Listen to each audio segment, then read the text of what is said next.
There we go. Grace and peace, everybody. It's Bishop Sinegal. Hop in, hop on. It is time for Christians Mingle. Everybody hit the share button as you're coming in and coming on. Hit the share button and tag 3 people there in the comments and invite them to join us. There we go. Everybody hit the share button. Let's get our folks in. Hit the share button, tag 3 people as you come in. Let us know where you are watching from.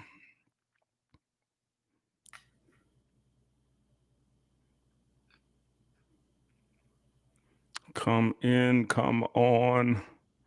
Hit the share, hit the tag, and let us know in the chat where you're watching from, where you're tuning in at.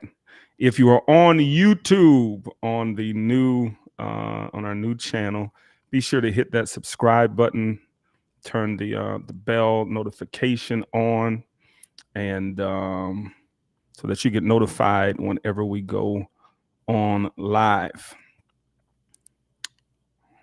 I'm going to post in the chat the link to the YouTube channel too, so that everybody that's on Facebook, when you get off of Facebook, don't do it now, but when you get off of Facebook, go over to our YouTube and hit that subscribe button and follow the channel there.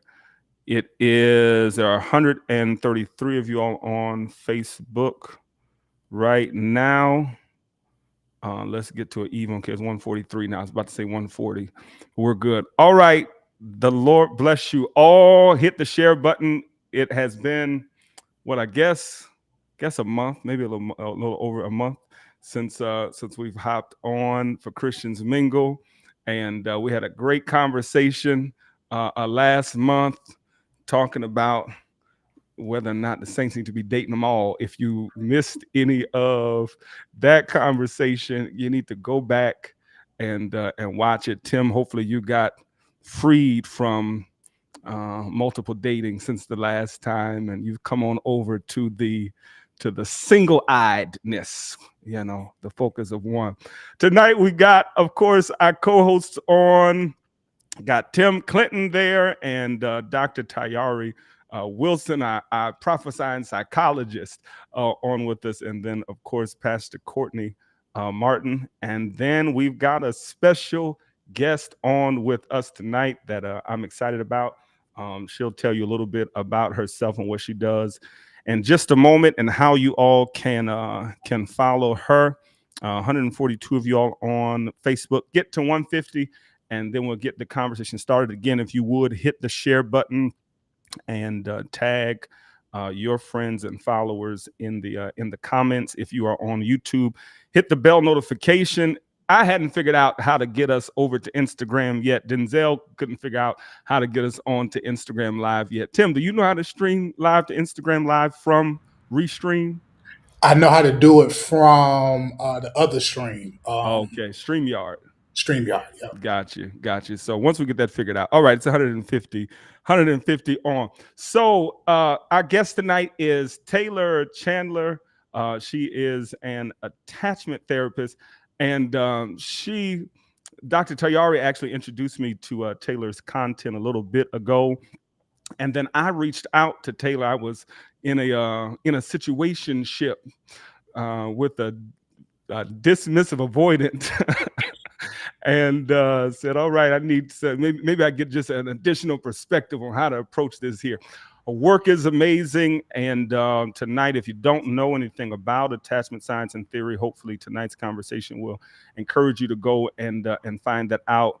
And Taylor, just tell us a little bit about what you do and how the people can find you, and then we'll get into our conversation tonight. Sure. Thank you. And hi, everyone. Good evening. My name is Taylor Chandler. On Instagram and on YouTube, it's at I am Taylor Chandler. That's also my website, iamtaylorchandler.com. I'm an attachment therapist, meaning I help people break negative relationship cycles by healing your attachment style. We won't get into all of the nuances of the styles right now, but there are 4 different attachment styles. 3 of them we categorize as insecure attachment styles, and 1 we categorize as secure, and that's the secure attachment style. So people that work with me identify as having anxious or avoidant attachment, or a mixture of both, which is a style in and of itself.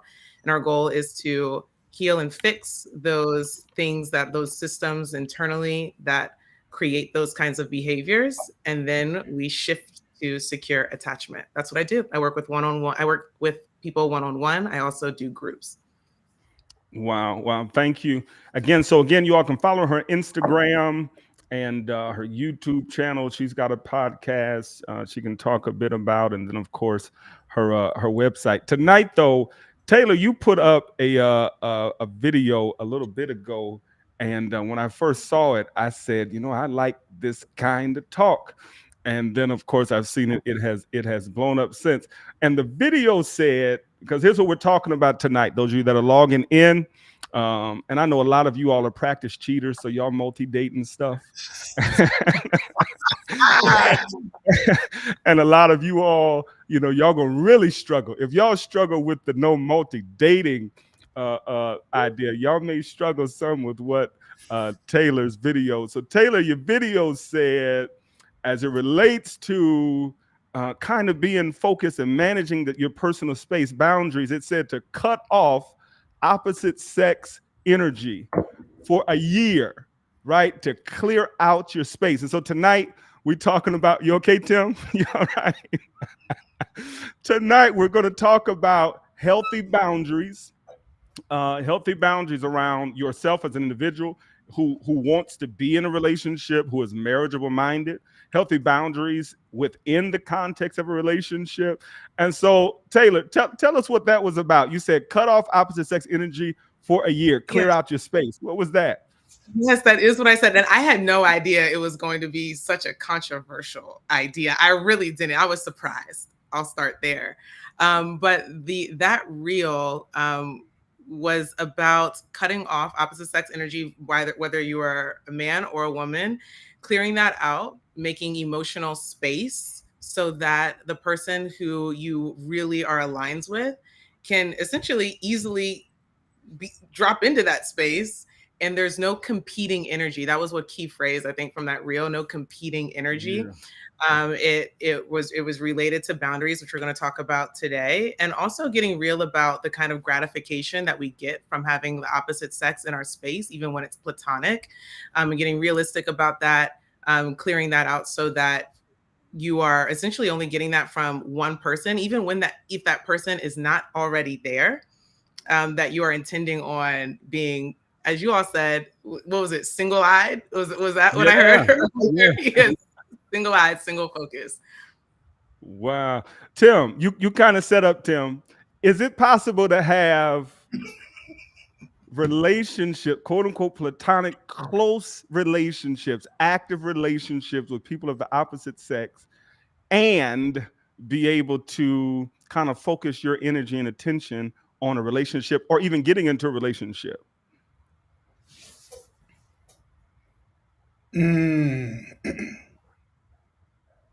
I might be 50-50. It depends on the person, I believe.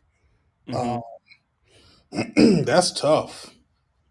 Is that possible? That's a good question.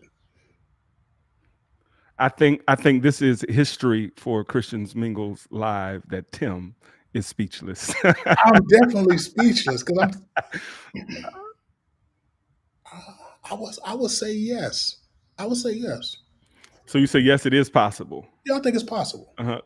Pastor Courtney, Dr. Tayari, what do y'all say around, again? Because here, and we'll get some talk with Taylor some around what was under that. That again, can you really focus your attentions intentionally? Because I think I said something last time we gathered, that I don't know how realistic it is to be able to be intentional and to have your attentions divided, right? So do y'all think it's possible to do that? Pastor Courtney, you don't want to speak to it first? She's passing it to you, Doc. Yeah, I see. I feel like she's passed. You know what? You know where I stand on this, Bishop. I think absolutely that it's possible to date very intentionally, one person at a time, without, as our expert has said tonight, without those competing energies. I think that the competing energies really maximize, or I don't want to say maximize, but they consume a great deal of our emotional capacity. I think that it's draining. I think that it wears on our person. And I think that the emotional tax that you have to pay for all of these competing energies is just not worth it. So, of course, I prefer to be intentional and to focus on one opportunity, one relationship at a time. Come on, Pastor Courtney, throw something in there, Pastor Courtney. Okay, you can hear me okay, right? Yes. Okay, so let me make sure I understand the question. The question is around, well, let me make sure. Is the question around if we can have platonic friends, or are we back at the multi-dating thing? I want to make sure that I'm clear on answering the right question. Do your relationships with people of the opposite sex drain your attention away from being intentional in dating?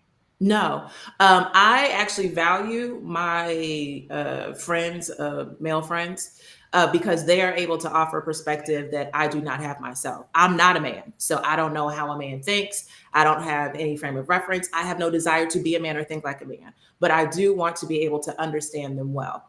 And so for me, I'm able to have open conversations. Obviously, I'm not divulging all the deep details, but I'm able to get wisdom and guidance and advice from men that I trust, who are really like, brother type relationships. We ain't never held hands, never been attracted, nothing like that. And so the friends that I have are real friends.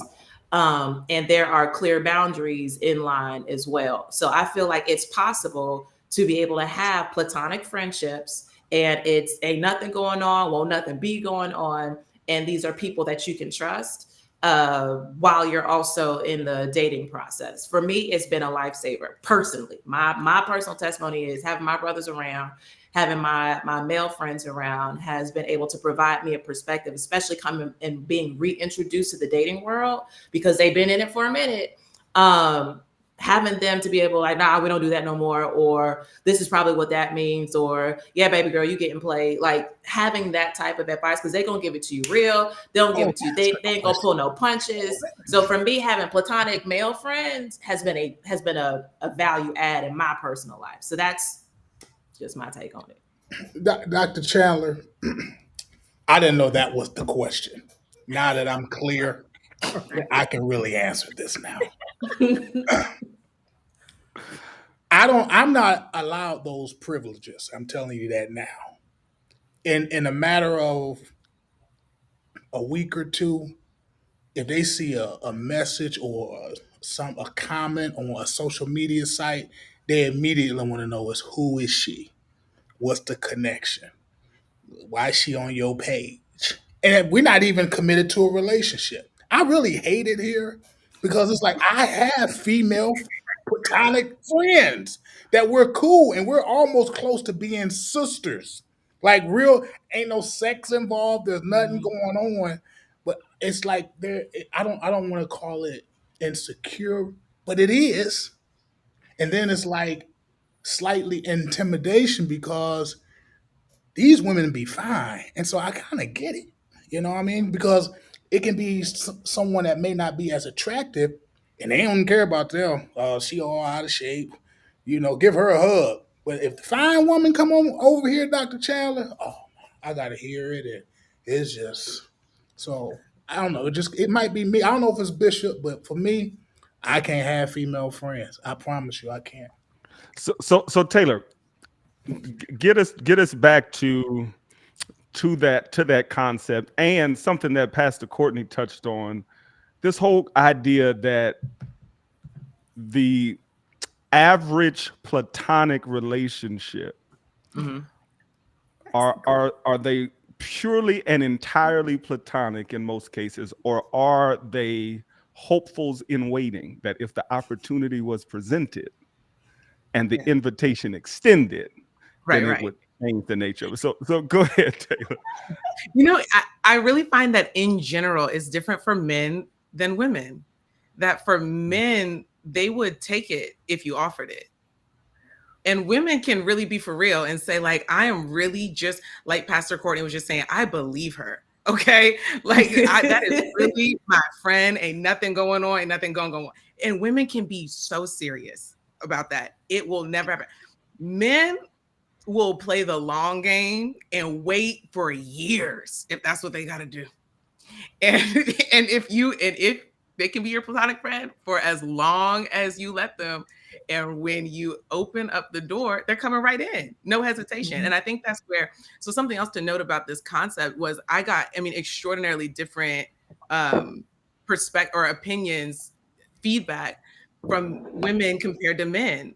Most men, vast majority of men were like, absolutely. Like, I'm not dealing with her male friends because I know men. As a man, they're saying, as a man, I know men and I know how men are thinking. And women seem to be in some sort of denial that their male friend would actually go there with them. And the men know how the men think. So the feedback was really, really different from men compared to women on that one. Tim, you in a relationship. Okay. Are you okay with your girlfriend, partner, spouse, whomever, having close male friends? Yeah, I don't care. I want her to have male friends because I'm going to have, based on what I do, there's no way I cannot have female friends. That's like, it's impossible. So in order for it to be some type of compromise, I'm not even tripping. Have your male friends.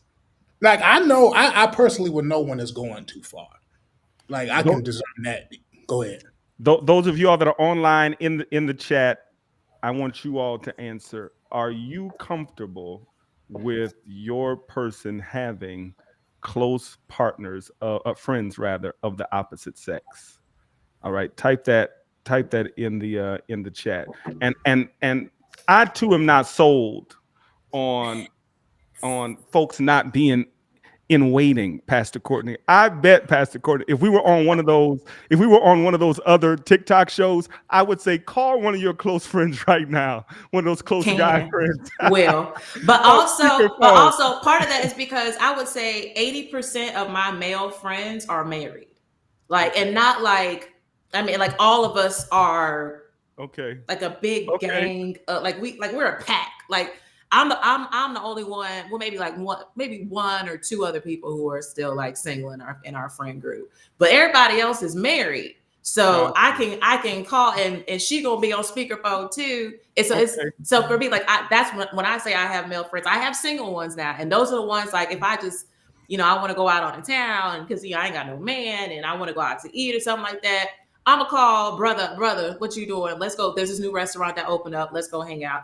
But I also know now this, and this might I can't see it. I just never in 1,000 billion gajillion years, partially because I would be tunnel buddies with him. Well, he would be tunnel buddies with my ex, and we don't do that. We don't do that. I just got lost. Wait, come back. So basically, some of these people that I met while I was married. And so homeboy, we don't do tunnel buddies. We don't. Gotcha. So that's not going to happen. Bishop, everybody's saying no in the comment sections. They can't do it. Really? There's a bunch of no's. See, Bella's like me. She said 90% of my male friends are married. There we go. It's not just me.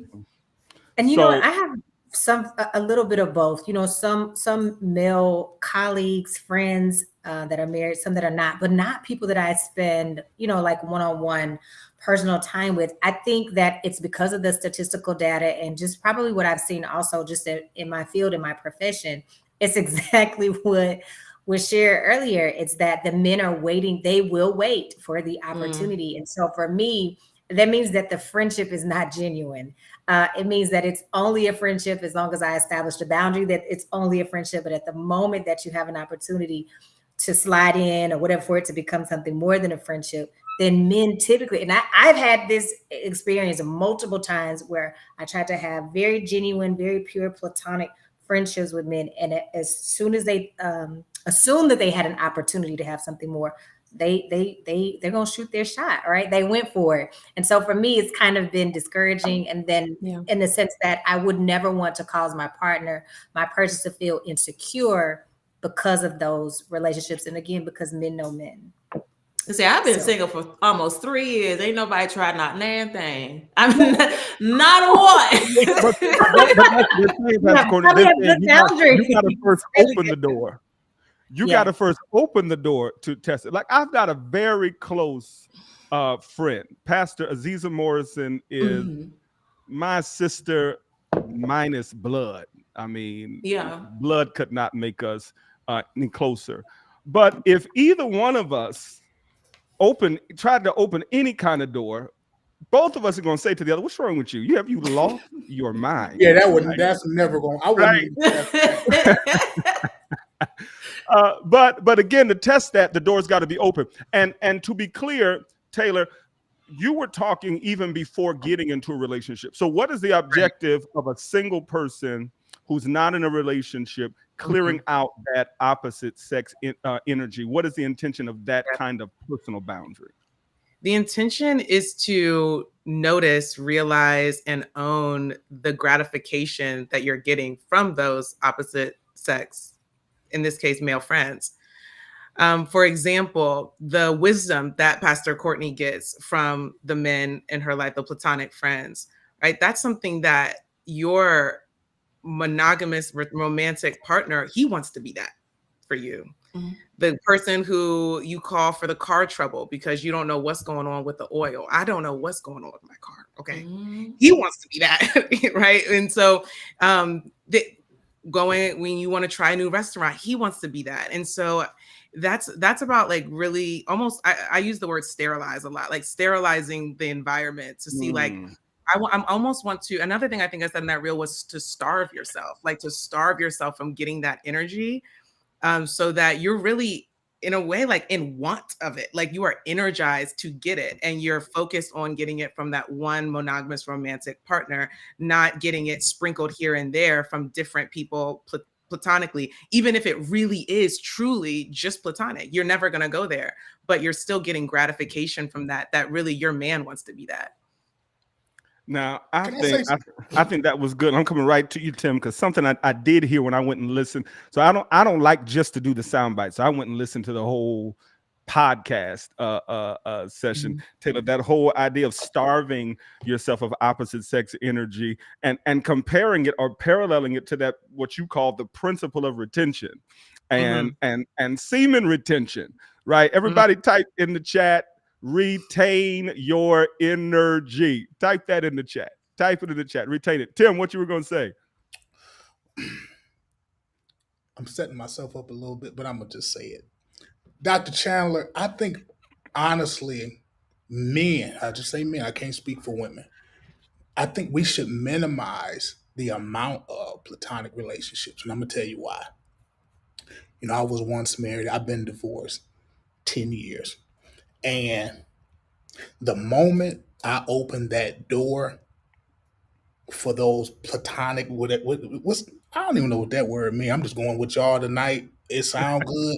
It sounds like a Hebrew word out the box. It's cool. I like it. I'm going to use it. But I played that game, right? And all of a sudden, these women who I thought I was in a platonic relationship, they started to shift. And mentally, I wasn't ready for that. And they started to say stuff that I was like, dang, my wife ain't saying this type of stuff. And, you know, the relationship we had, it started to shift to other stuff, and it messed my marriage up. So I think men, you know, I don't know how women think, but I don't think men should just have a whole bunch of women as their friends if they're in a serious relationship. I just personally don't think that. That's just me.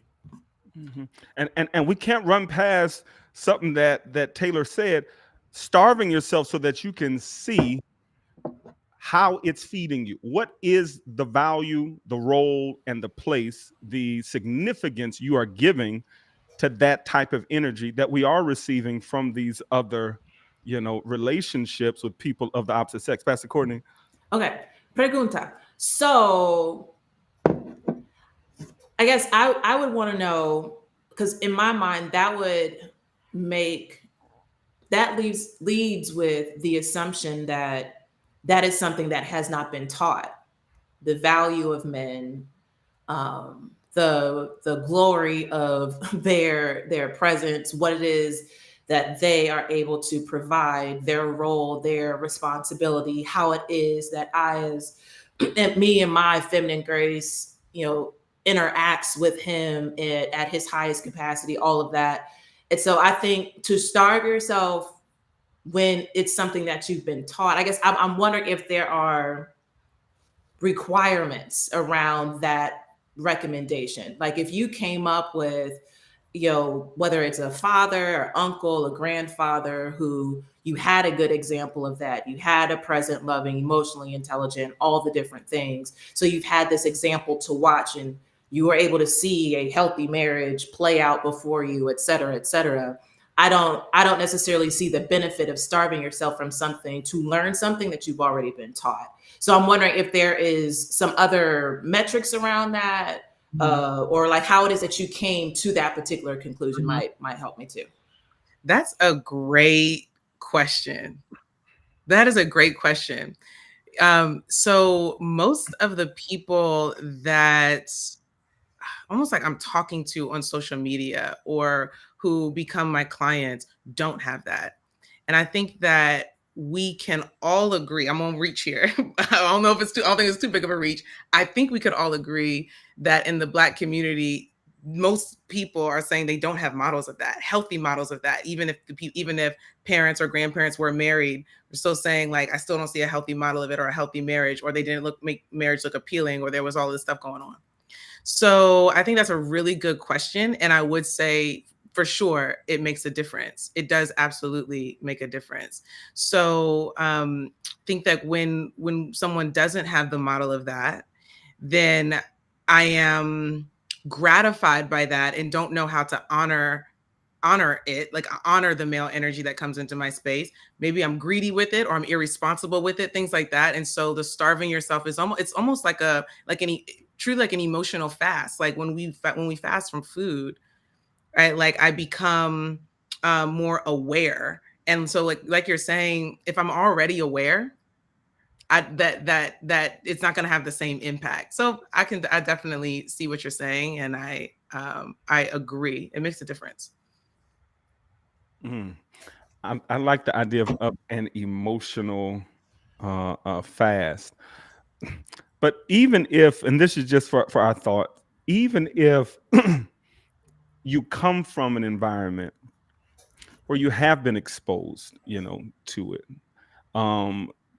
does that impact exposed to knowing how to honor a man, honor a woman, receiving, that energy?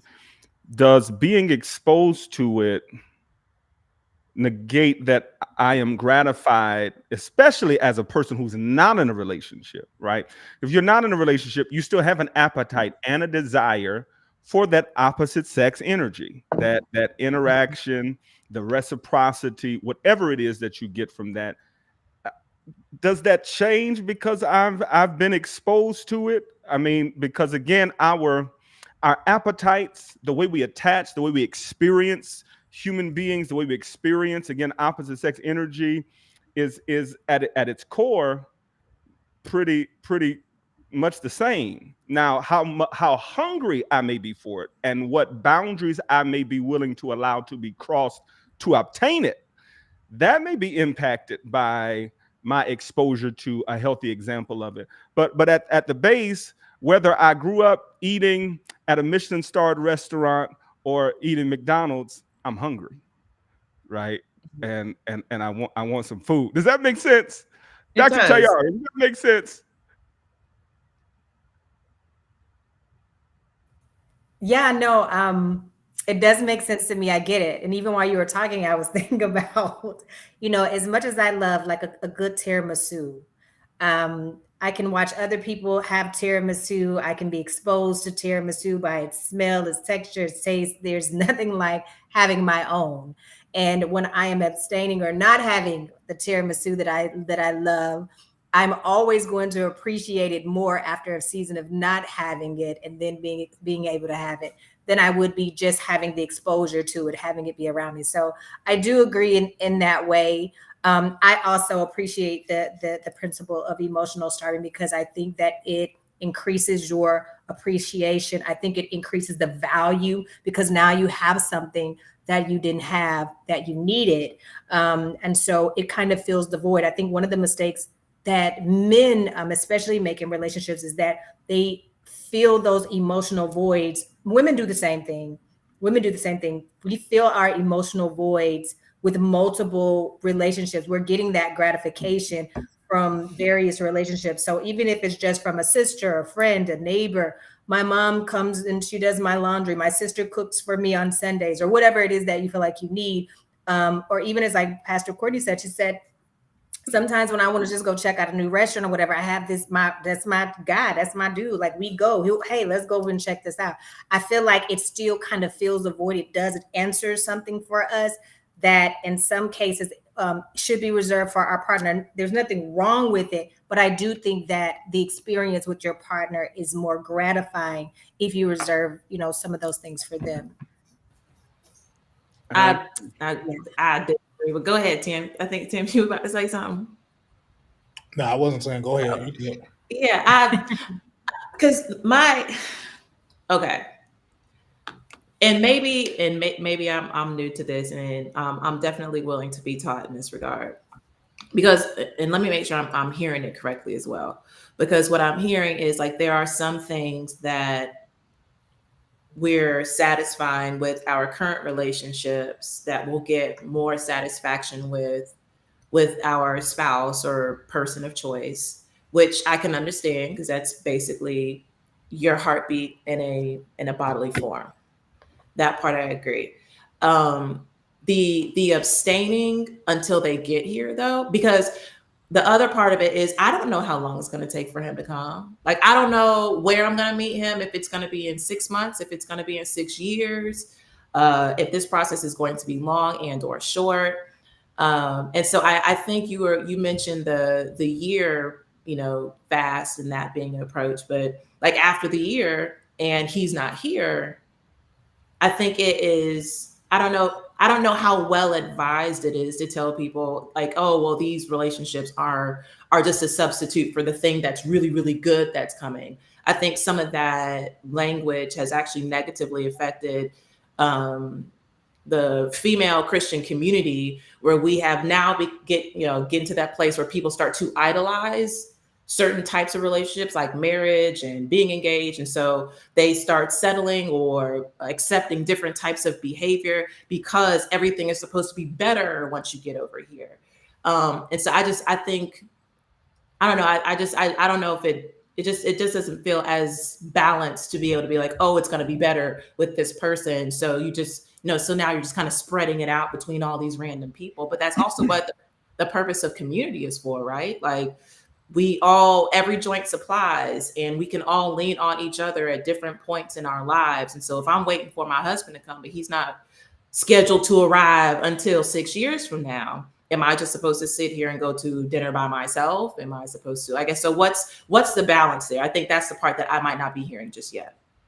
And Taylor, as you get ready to answer, if I could maybe place the real within some context that, and you can correct me if I'm wrong, the idea for that year-long abstaining is so that you can become more discerning to who may authentically be coming into your space. Because when our attentions are divided and we're getting it in so many different places, we may become more intolerant with someone who we should perhaps be more attentive to, because we don't have that, again, that sense of this may be my source. And as you get ready to answer, Taylor, Dr. Tayari, for tiramisu, you want to go to Bari Ristorante. They have the pistachio tiramisu. Change your life. I appreciate that, Bishop. Yes. So, and thank you for adding that context, because it is important. It's definitely, I'm definitely not suggesting that someone cuts opposite sex relationships out indefinitely, and not even until someone comes. The point really is to emphasize the discerning aspect, really becoming more aware of what it is what do I need? what do I need? What do I want?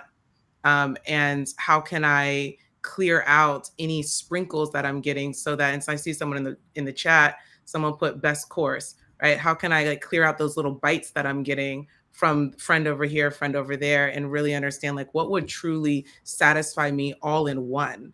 Like how can I develop more of a concept around that when when I'm basically coming at it from on empty? I think we're able to get a better concept of what our fullness might be when we are on empty.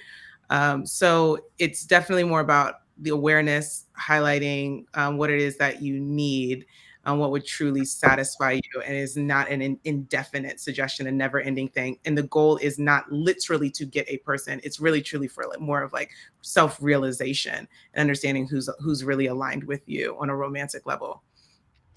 Monica said in the chat, I like this, overstimulation is known to dull sensitivities. And I might add overexposure may dull sensitivities and may result in some, linguistically we'd call it semantic satiation, where you are oversaturated. And so you're unable to identify things that may otherwise stand out. If you're just hopping on, we've got Taylor Chandler on with us tonight.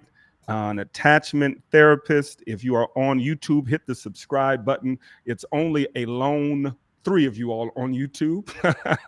If you're on Facebook, 181 of you, hit the share button. We're going to drop the link to in the chat for the YouTube, so that after this, you all can go and subscribe to our YouTube channel. I think one of the challenges just around the whole idea of personal boundaries is, if we don't learn to master those personal boundaries in singlehood, then when we get into relationships, we'll then struggle around the idea of what safe in general, safe interpersonal boundaries are around the relationship as a unit, and then around the 2 individuals that are within that unit. And I think one of the things that social media has contributed to, in all of the wonderful contributions it has made to our lives, it has contributed to us losing all concepts of boundaries in general.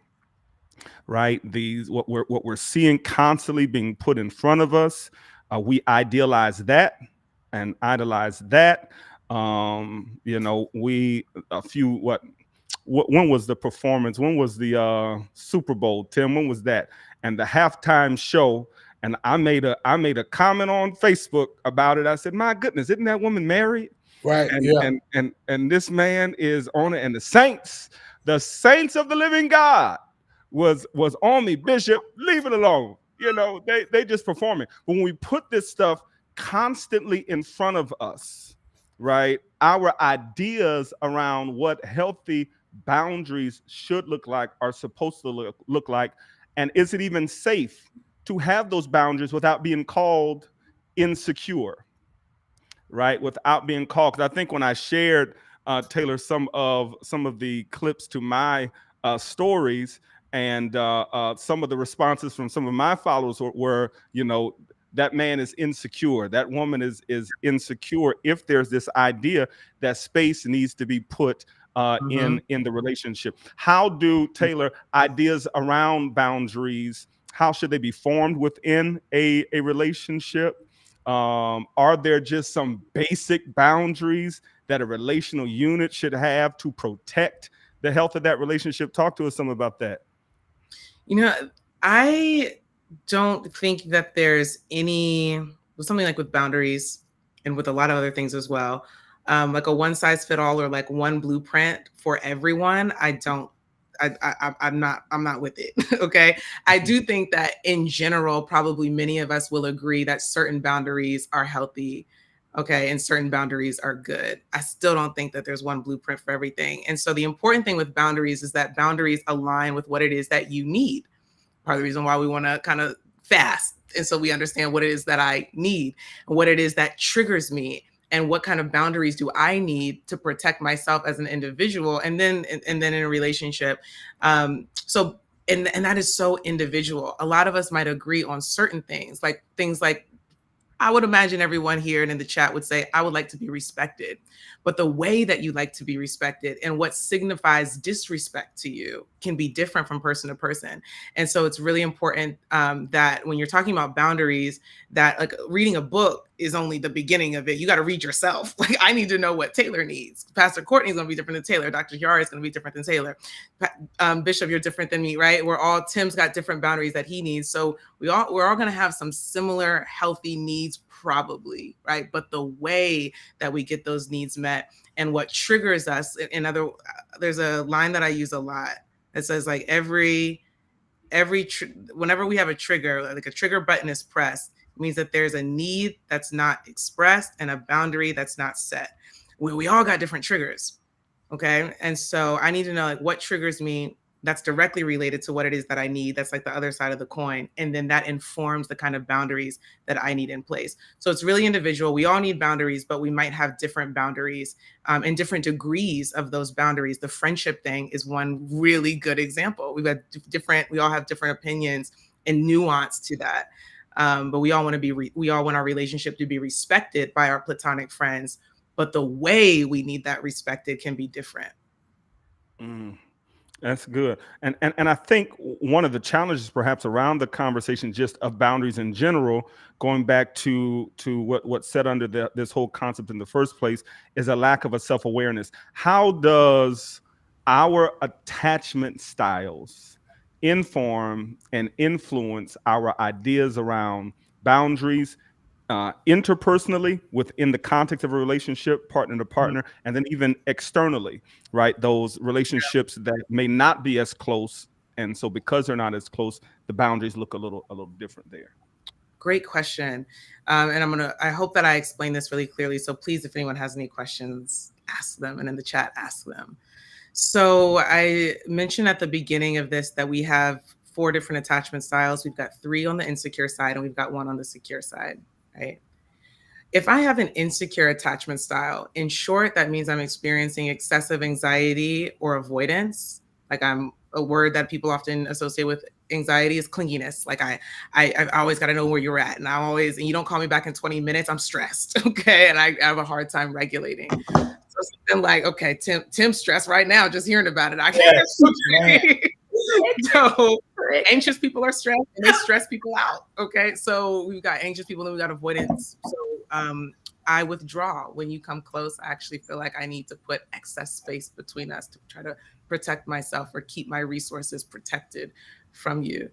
I say that to say this: when we're sitting in an insecure attachment style, our perception of our needs and our boundaries are distorted.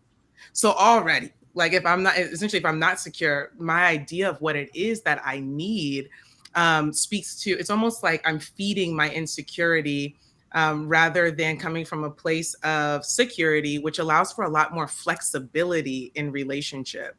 So this is can I go a little bit further on that? On this, go ahead. Here?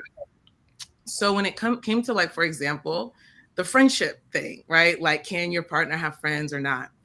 The reason why this is such a messy conversation, not here, but online, okay, is a messy conversation online because we don't know where someone's coming from. So I don't know if you're coming from a place of, this is how I like to be respected and this is what I need. And I really feel totally good with myself. And I respect you as well. I want you to be an autonomous person, just like I'm an autonomous person. I want us to be interdependently connected together. And I still have an issue with the degree of your platonic friends, because it's something that it's my individual need. And this is how I need this boundary set in order for my need to be met. Okay. So I could be coming from a secure stance there. I could be saying the same thing. You can't have any platonic friends. And it's because I don't trust you.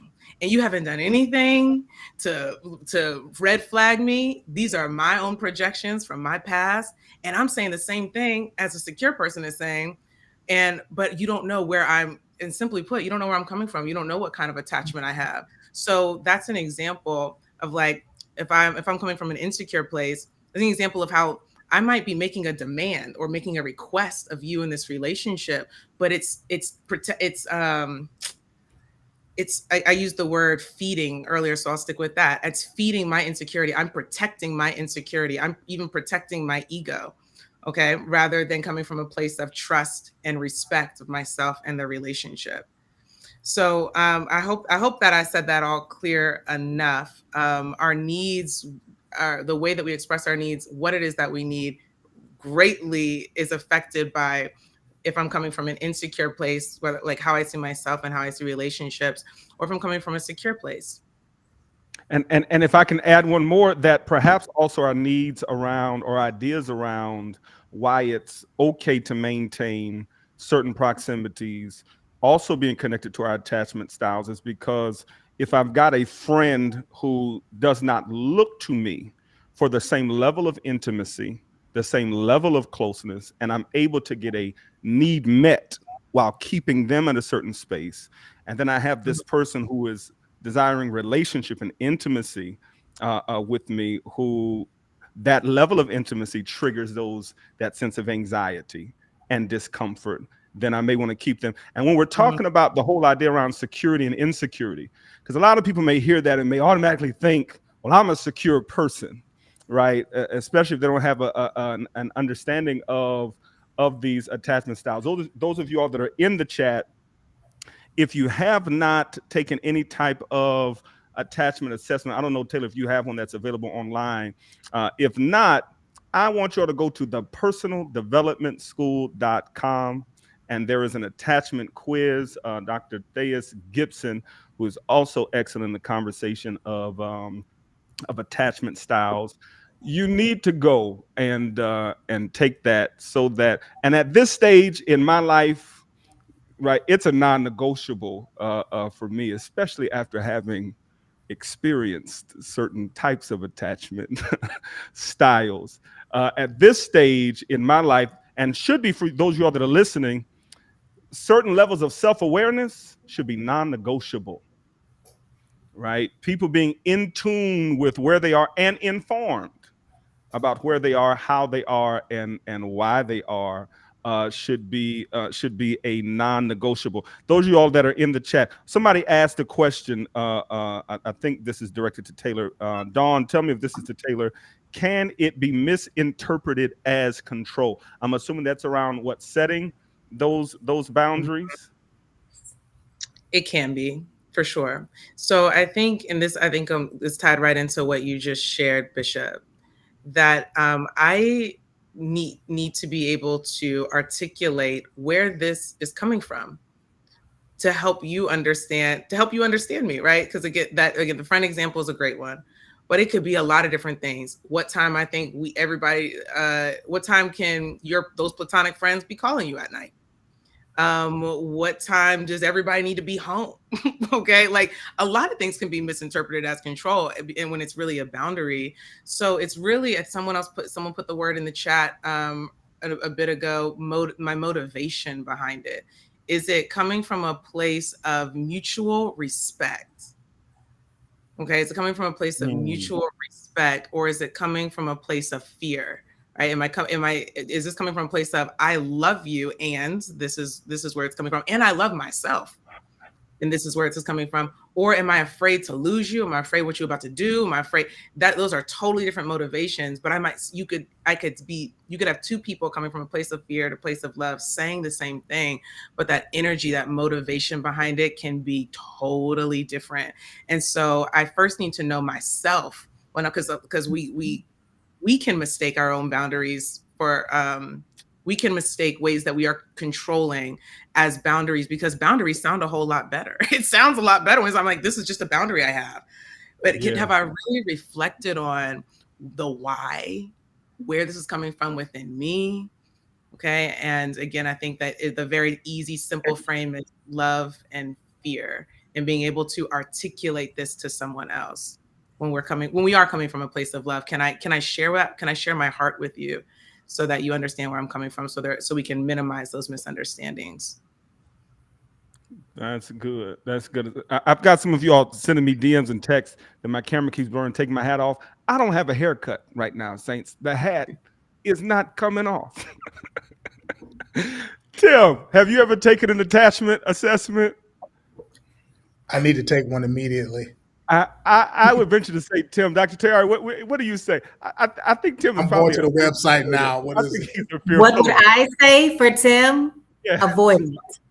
Yeah, you can avoid it, but I think he Avoid leans it. on that fearful side because 100%. especially after you have had certain and I know attachment styles primarily are rooted in childhood experiences, but even the way some of our adult relational experiences and negative adult relational experiences and the traumatic interactions in those adult relational experiences also start moving us in the way we are attaching in relationships. So then it looks like, and I feel the anointing coming on me, Tim, it looks like we're being careful and cautious in trying to decide who we're going to attach to, when in reality, we may just be afraid, right? And avoiding some of those experiences that we've had and lived in the past.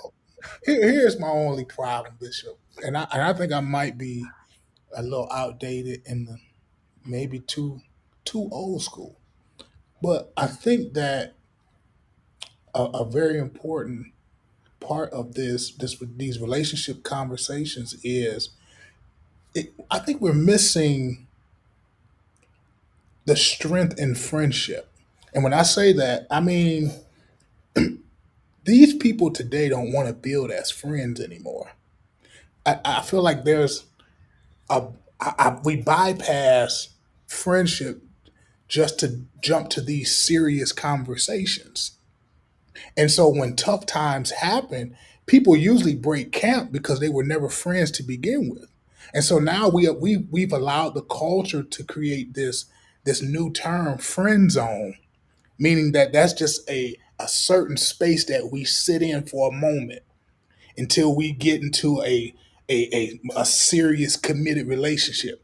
But the problem is that I believe, and y'all can say Tim outdated, but I think when you're in a real friendship, I think that outlasts all these other conversations we have. So in this assessment, if it's not connected to friendship, I don't want it. Because me personally, I'm gonna just say me, Bishop. When I'm serious and I'm for real and I'm headed towards marriage, I don't need no other woman. I'm we friends, cool, but you can't call me past 8. You can't hit me past because I got everything I need in her. I'm straight. I don't need. But see where the attachment may be showing up, even in this conversation you're having around friends, and you all can jump in at any time, is perhaps hanging out in that friend space for that long length of time. Because I think the last time we were on, y'all were talking about 8 months and a year and No, and I'm not all saying this that. stuff. No, Bishop, what I'm saying is friendship never comes to an end. It's not that I'm friend. It's not a manifestation. It's not from friendship to relationship to courtship to no. We're always going to be friends. I think that is the foundation of any relationship. If we're not friends, we're not going to have a strong relationship. And in that friendship space, I think that's when we learn one another. If I'm coming straight in with all these deep relationship assessments and all of that, man, I ain't even had time to see if you want to be my friend. I have questions. Because we Yeah. always have to do this. Y'all have- We have to do Y'all this keep playing. every single time. We have to go through this with Tim. Go But ahead. if these are friends that you are physically attracted to, romantically drawn to, Tim, you got to start being honest about your own personal intention. I'm not Is tripping. the intention, are these friends just placeholders until you decide where you want to go next, or if they qualify for something more, or are they really just You know what the friends? problem is? Because when I was coming up, I'm old. I'm almost an OG. When I was coming up in the game, we didn't have no agenda. We looked up and was like, dang, we thought y'all was friends. And these folk is in a full relationship because of the chemistry that they had and the relationship. See, friendship is relationship. That's the problem what you kids don't understand. Friendship is relationship. And that's what's happening. Hold on, Tim. I agree. And I think we all agree with what you're saying. We agree with the letter of what you're saying. But in terms of the spirit of the matter, there is a prevailing culture, especially amongst my Black brethren. And some of you women are starting to learn from these men, and you're taking and adopting this ideology where in order to prevent a relationship from being able to progress, or in order to shame a person who has expectations that, hey, I'm not going to play this for this length of time, right? In order to stop them from setting a boundary to say, hey, after this much time of this friend stuff, then, then we got to decide what this is. Y'all, come on, Tim. Y'all playing Bishop, games. I don't want to be in no relationship with any woman that feels like her time is running out, because you're not going. That ain't what I said, Tim. No. Because time is the factor. When you're dealing with people that are older, they want to move a little faster than those that are younger. Is it that they want to move a little faster, or at a certain place in your life, are you more aware and in tune with what works for you or does not work for you? Bishop, you're backpedaling because you put a specific time limit on the last show. You said 3 to 6 months. If he don't know what he want to do in 6 months, absolutely. I stand on that. That's an older conversation. Well, it's an older conversation because, again, at a certain place in your life, you are not as open just to wasting time. No matter how much we may want to cast some sense of dispersion on the idea of time, time is a factor. Yeah. And when your time is valuable, yeah, absolutely no. I'm not spending more than 3 to 6 months being your friend, trying to see. If we get at a certain point. But Bishop, at the end of the day, I still don't know you. I don't care what you're talking about.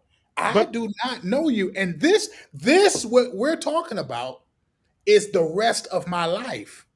So if you think you're about to rush me into some, no, Bishop, I'm not doing it. But you and I both, all of us, with I think the exception of Taylor maybe, all of us have been divorced, which means we sit in the reality that you will never fully know anybody.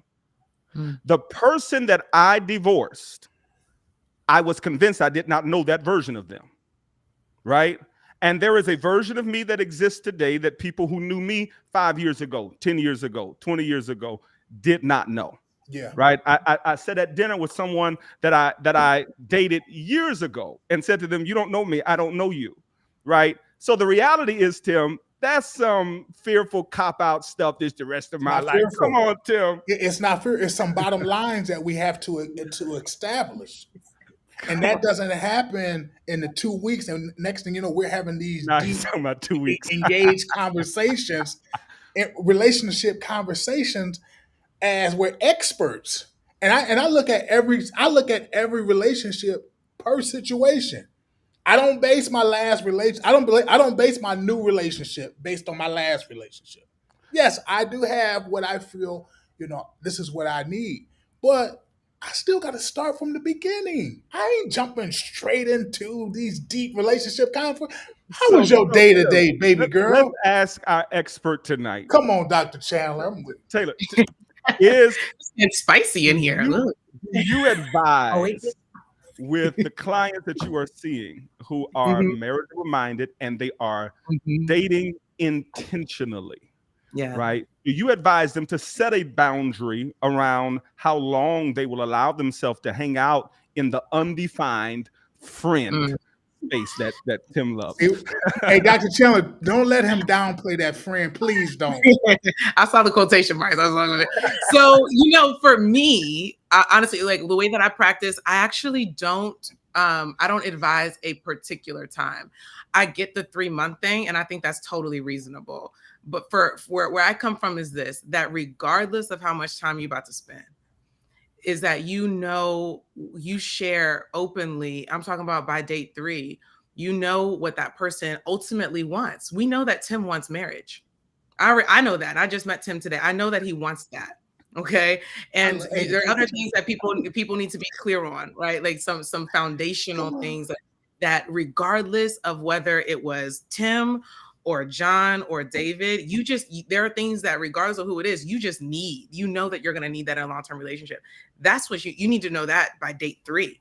because there are questions you can ask that get right to it. Just be really direct about it. I mean, that's just something. Ultimately, what do you want? You're not asking if that person wants it with you. You just met last Friday, but they know what they want regardless of you. So to just be really clear on that. And then I think from there, the boundary is, again, I'm very much about understanding what it is that you need and what it is that you have the capacity for. So if 3 months in, you still feel like you got time and space and it's not triggering for you, you don't feel taken advantage of, you don't feel resentful, right? If that's you and you 4 months and the dating coach online said you should be out of there in 3, but you don't have an issue personally, then you good. Okay, you're good. I have a question. Being aware of the impact of time and things, I think is important because there are some objective things like that. Yeah, that is so good. But I'd have a follow-up question about that as it relates to the avoidant dismissive types, though. Typically speaking, right? Mm-hmm. I love that you said to be direct, right, with people and to let them know kind of what your intentions and expectations are. But when you're dealing with an avoidant dismissive attachment style, do you typically notice that using that type of a direct approach creates more distance or panic or negative response? Yeah, a negative response like, it's only the third date. Why are you asking me this question? I don't want to hear that. I don't want to hear that. I just want to know from the expert. Yeah, they don't want to hear that. Exactly. So that kind of like basic principle of the avoidant type, which also might be fearful avoidant because they've got that avoidant in them, is that when you are offering intimacy or reaching for intimacy, when you're reaching for them, they pull back. And so if you're coming with those really direct questions and it's like, okay, we're hearing something like that, right? Like, what do you mean we're going to be friends first and for an indefinite period of time? That would be concerning for someone who is looking for a secure relationship where I know where we stand. Doesn't mean we need to be in a relationship next month, but I do need to be able to hear conversations about who I am to you and who you see me as and where you see, just in general, like where you at. And that's not pushing someone into a relationship. Although when you are dealing with an avoidant type, it can feel like that to them, right? Like when you're asking a question just for information, it can feel like you're really asking for me. And that can be kind of triggering for an avoidant. Dr. Chandler. So Tim feels so seen today. He feels so seen. Tim, I don't know if you heard. I don't know if you heard, Tim. He didn't hear it. I'm going to tell you that now. That's perhaps the reason you are feeling like they are asking you for that level of commitment at that point is because of your attachment style and the way you are processing it. It may not be that at all. Hold on, I'm gonna let you respond, Tim. But I want to respect the boundary Taylor set around her time tonight. She's on the East Coast and of course got some stuff. Taylor, tell everybody, and we're going to continue our conversation because we've also played a little nice tonight because we had a guest on with us tonight.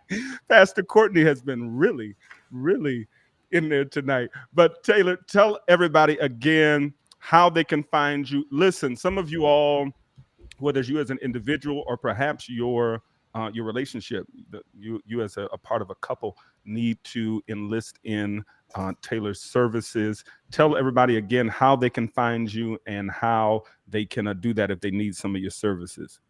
Yes, and I'll start here. I've really enjoyed myself tonight.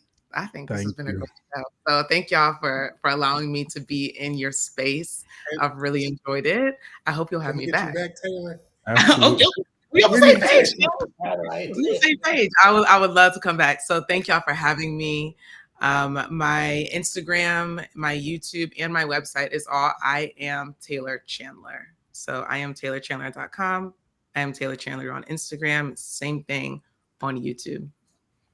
Excellent. So y'all go and follow her tonight and find that video. I think she shared in her stories today where, again, she's talking about cut them off. She said, get rid of him, get him out for a year. Clean his face out and go and type Christians Mingle sent me over. Thank you again, Taylor. We definitely got to have you to come back on and join us again. Good night, y'all. All right. So Tim, Yes. Pastor Courtney, um, it's a valid point that the way, Dr. Tayari, the way we may be experiencing some of these requests for boundaries around definition, boundaries around time, is absolutely rooted in those attachment styles and the way we feel about it. They could not be asking that at all. Because for me, Tim, I'm absolutely in the first few times, not just a date, before I even take you on a date, talking to you on the phone, a woman on the phone, no, I'm absolutely going to find out where are you in relationship to a couple of specific things, because I'm not interested in just having another friend. I'm in my no new friends space in life. I'm not mad at it.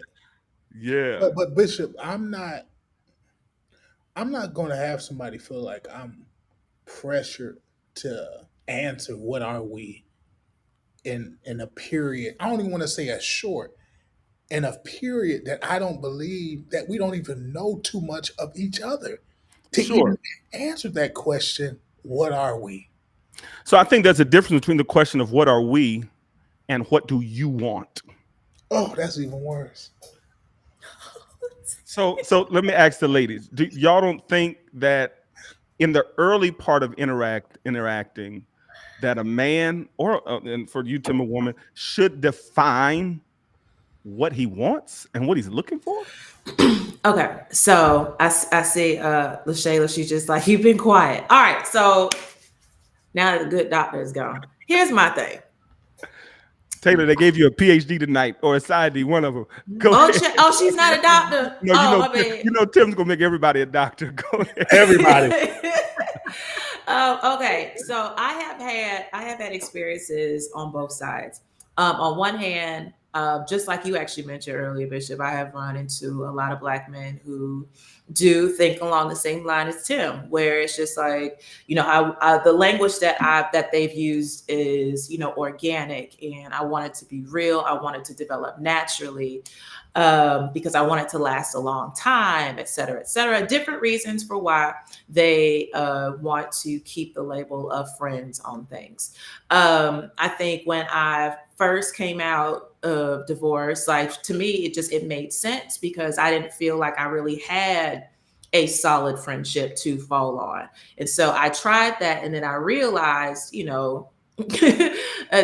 took me, I think my first situationship, it was 14 months long. It took me that long to figure out, like, oh, like, we aren't together, we're still just friends. This is weird. And so I had to learn the hard way. And then I met a few after that. But I also have found, and I don't know, y'all could probably speak to this. I don't know if this is a matter of preference or if it's just like what she was talking about, just what I'm comfortable with. I prefer when a man, because I also believe that it sets up the tone for the relationship, the potential relationship. I prefer when a man is just like, hey, this is my process. This is what I'm expecting to do. This is what you can expect from me. I fully intend to lead this process if you decide that this is a journey that you want to take with me. So one time I was talking with the young man, and he was just like, the way that I'm set up is that about every 3 months, we'll probably have a conversation just to see where it is that we are.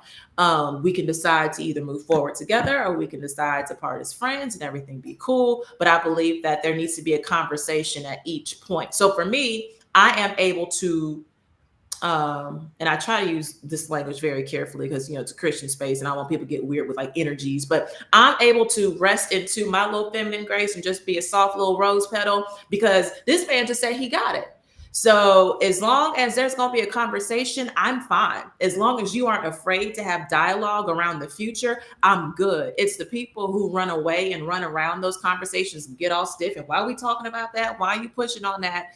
That I personally get very uncomfortable. I become unsettled. I get anxious. And that's just my particular response to it. So my preference is for a man, because to me, if you can show leadership in this part of the relationship, oh baby, you're gonna do wonderful when it comes down to the real deal. But if you lost and let's just see where it goes, that means that I can't follow you into the future. That's just me personally. Hey, Pastor, what's the real deal?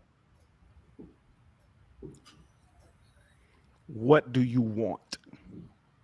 And I asked you, Bishop. I asked Pastor Courtney. Right, but I'm just helping. I'm just helping. Wait, okay. Ask it another way. What do you mean by what's the real deal? You said if I can see you operate like this on this level, you're ready for the real deal. What's the real deal? Marriage. All right. So Now, all see- that before that wasn't the real deal. It's not that it's not the real deal, but I'm not practicing to date for the rest of my life. That's not what this is about. This isn't about Everybody me. put in the chat, I'm not practicing to date for the rest of my life. Put it in the chat. I am practicing and preparing for marriage. So the whole point to me, now this is just my perspective. The whole point of dating is to point towards the altar at some point, right? And so I need to know, okay, when I'm watching how it is that you act or vice versa, how she acts, this is about us preparing for, this is like dress rehearsal. How is it that you're going to act when you get upset? I need to know this now. Am I able to be compatible? Do we have shared values? Do we want to raise our children the same way? Like the whole, how can two walk together unless they agree? We find out whether or not we agree during dating. So that's what it's for, in my opinion. And Tim, to the question, I think it raises a broader issue amongst saints. Marriage should still be the goal.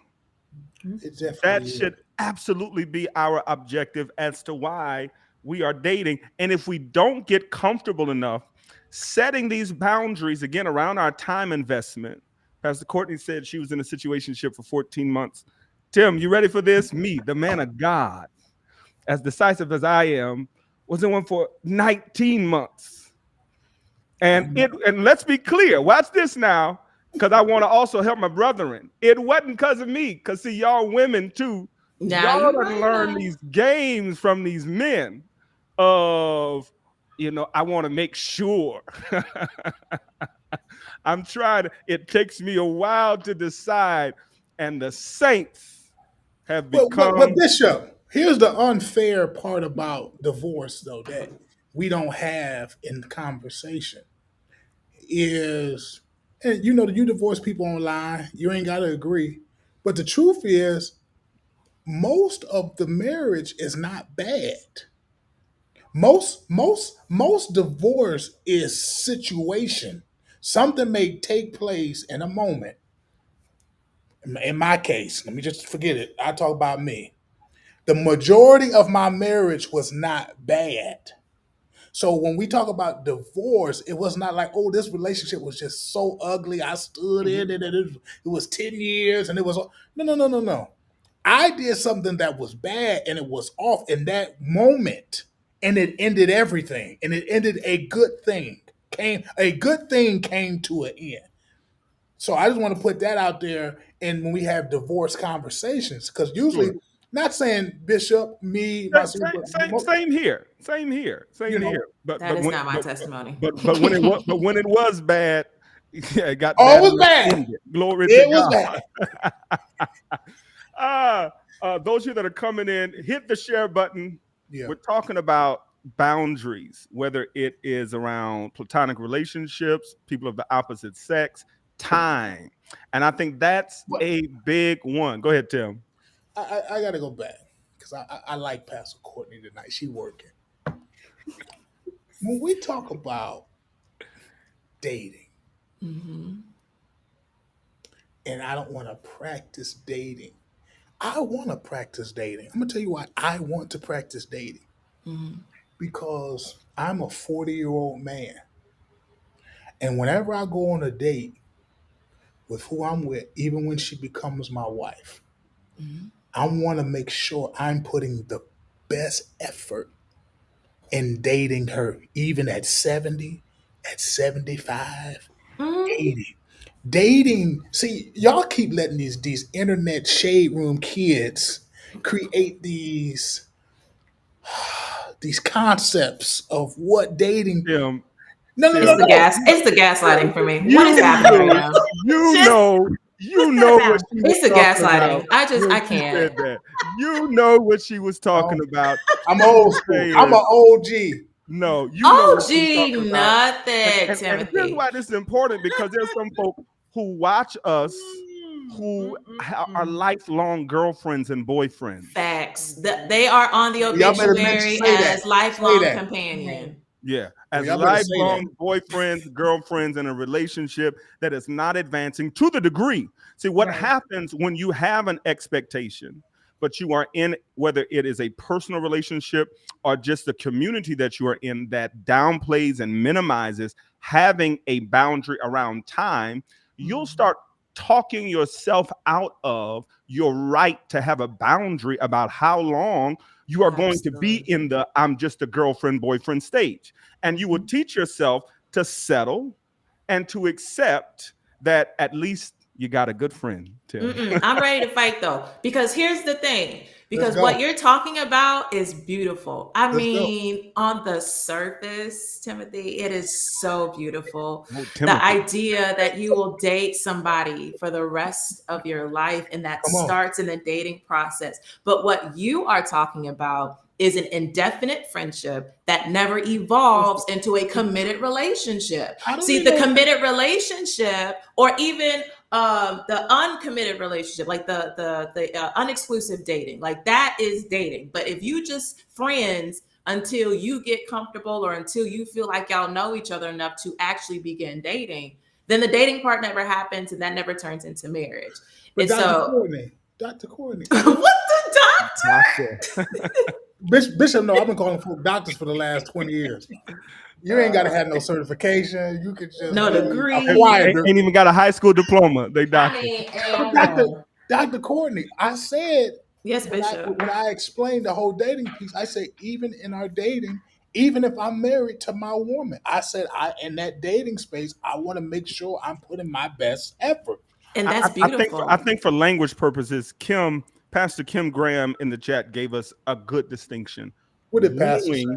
Wooing and dating are two different things. So for sake of our conversation, Tim, you're talking about wooing, a constant wooing throughout the relationship. When we are talking about dating, we are talking about pre-engagement, pre-marriage. We are talking about that pre-stage. Everybody good with that? I can go with that taxonomy. I'm good with that. Yeah. Absolutely. Pastor Kim, I need you to be, I don't see her, but Pastor Kim, you need to be on my side. I actually agree with what she said, because I like wooing. Wooing sound old school, 80s, 90s. That just felt good. You know what? I agree with you, Pastor Kim. Dr. Tayari, were you going to say something there? Yeah, no, I'm just tickled, to hear Tim repeatedly call himself old school while he shares these very progressive ideologies in the conversation tonight. They are extremely progressive and many times, as we're accustomed to, not biblically sound. But yeah, so I think that having that open dialogue, as Pastor Courtney said, with the expectation, having an understanding of what both individuals' intentions are, what you want at the start of a thing. I mean, if we're not looking for the same things, if we don't want the same things, if we don't have the same end goal in mind, then what are we doing? For me, one of the things that Taylor shared earlier that I love is we don't want to waste people's time. My time is valuable. It's very valuable. And it's not because of my age per se, Tim, as Tim would say, when you're dating someone older than this, it's because of who I am. My time is valuable. I can use that time doing other things that contribute to my assignment, my call, my responsibilities. I don't have to spend that time investing it in a relationship that's not going where I want it to go, that doesn't have the end goal that I'm anticipating. So I need to know at the front end, what are the intentions here? What are you looking for? What do you want? So let me ask you all, at what point in your talking stage are you all bringing into the conversation that type of question or those types of conversations? What do you want? What are you looking for? Is this a short-term goal? Is marriage a short-term goal or long-term goal for you? Because from what I heard from Tim, and Tim, you can correct me if I'm wrong, if that type of conversation comes in the first few months, that's too much pressure. No, I didn't say that. Okay, go ahead, correct me. I want to have the conversation, but you're not going to put a timestamp. You're not going to pressure me to feel like I got to make a decision based on what you feel the right time is necessary. No, that's not going to happen. I think Are you, Tim, putting pressure on her to not have a boundary that she needs? I think it's mutual. I think when you see y'all, every time I go back to this friendship thing, y'all don't like it. Y'all think it's Because it's a word game, Tim. You be because playing. y'all think it's watered down and it has no value in it, and that's fine. But when you're really friends for real, you have these strong conversations with nothing so much attached to it. Nah, Okay, cool. nah, Listen, nah. any woman that thinks she gonna be my Tim, wife, if we it ain't goes. friends, I don't want to be with you. Tim, it goes back to what Taylor said, though. You may not want that particular thing with that person, but you still need to be intentional about what you want. So even if I'm not your person per se, what do you want from whoever it is that you believe to be your person? Are you looking for your person for the purpose of marriage, or are you just dating, or are you not emotionally available? Do you just want friendship? What is the end goal? What are you doing? What do you want? If you're dating for it to ultimately lead to the altar, then that's something that you communicate to your person early on. If you're not sure, then you need to say that also. If you're just looking for new friends, because friendship is the end all be all, then you need to say that as well. Yeah, But leaving someone in a place of just uncertainty creates a lack of safety. It just creates confusion, and it's not good for either party. It you know feels why? like a waste of time. Here's the problem, doctor. The problem is that we have diminished the worth of what friendship is. Like the young lady said in the comments, I have enough friends. That's the problem. That's why so many people are so mentally messed up. Because these people who they consider our friends should be really associates. I can count on one hand. Come I on, can Pastor. almost count on two hands how many friends Tim, I have in my lifetime. You preach. Pastor, where did you take me out, please? Overseer Burton, I absolutely I don't agree. have too many friends. But here is again to something that Taylor said earlier. The way we are experiencing those questions has very little to do with the person that is asking them, and has everything to do with the way you are processing them, right? And again, often rooted in your attachment style and in your and the way that you experience those types of personal relationships. And here's where we got to be honest with ourselves. To all the single folk watching who say you seriously are a person who seriously dates, or you date with intention, or whatever other name you give it. And if you can look back and in the last, you've been seriously dating with intention for 5 years, for 7 years, for 10 years, and you have not one serious relationship in that period of time, you are lying to yourself. You are deceiving yourself.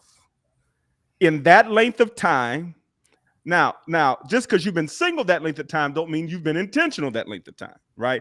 But if you're saying I am intentional, what's wrong, Tim? You got a headache? Y'all give Tim a BC You know what? No, powder. you know what? I just let these women keep these intentional relationships, and I guarantee you, in the next 20 years, they're gonna be in the exact same place that But they're see, currently in right it's now. not just I women, promise you that. because I don't want to make this a woman thing. Yeah. I am not allowing no woman into my space to suck up my time. What time? And there is What what do you mean? What time? Do you know how much I make an hour, Tim?